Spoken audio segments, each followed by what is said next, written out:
আমার দোন খেলছে আজকা ক্রিকেটের কলঙ্ক আমার কথা বলাই আমার খেলা বুয়া বুয়া। বাংলাদেশ ক্রিকেট টিমের গজলগুলোরে এইভাবে গাইলখামার না দিয়া অসহায় টিভির সাংবাদিক আসাদুলের তার একটা ইন্টারভিউ নেওয়ার নিয়োগ হেলে যদি অগে একটু লাজ লজ্জা হয়। প্রিয় দর্শক, এই মুহূর্তে আমরা কথা বলবো যে সখীপুরের জাতীয় দলের টিমের যে ক্যাপ্টেন সখীপুরের জাতীয় টিমের ক্যাপ্টেনের ইন্টারভিউ লইতে আছে, একটু খালি তামসাটা দেখেন। ডালিম ভাই, তার সাথে আমরা একটু কথা বলবো। তো এই মুহূর্তে আপনার যে টিমে যে খেলা আজকে ফাইনাল খেলা, তো এই ফাইনাল খেলাতে কত কোটি প্লেয়ার, কেমন প্লেয়ার আছে? ধন্যবাদ। বিসমিল্লাহির রহমানির রহিম। আজকে রতনগঞ্জ বা রতনপুর অসহায় টিভির সাংবাদিক হাতে মাইক্রোফোন একখান ধরাই দিয়া পিছনে হে আর ক্যামেরাম্যান খোঁজে যে ক্যামেরাম্যান আছে নাকি। ফুটবল টুর্নামেন্টের ফাইনাল খেলা।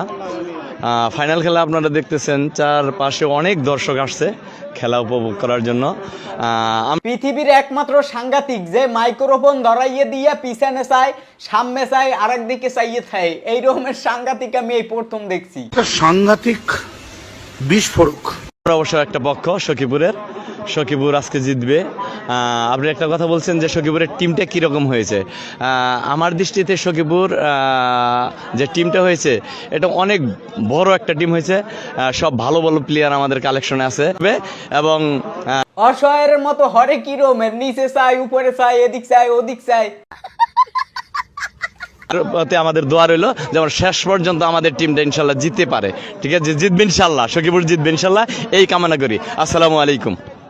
তো আপনাদের বাংলাদেশ ক্রিকেট টিম যেদিন যেদিন হারবে সেইদিন এই অসহায় আসাদুলকে দিয়ে ইন্টারভিউ নেওয়ার ব্যবস্থা হোক। ম্যাচ শেষে যে কনফারেন্সটা হয় সেই জায়গায় এই অসহায় টিভির সাংবাদিক হাগু প্রশ্ন করবে আর হেরা এই প্রশ্নের উত্তর দেবে।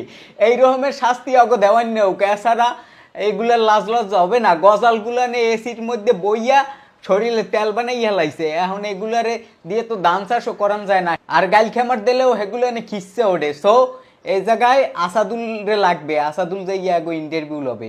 অত্যন্ত উত্তম প্রস্তাব দেশ।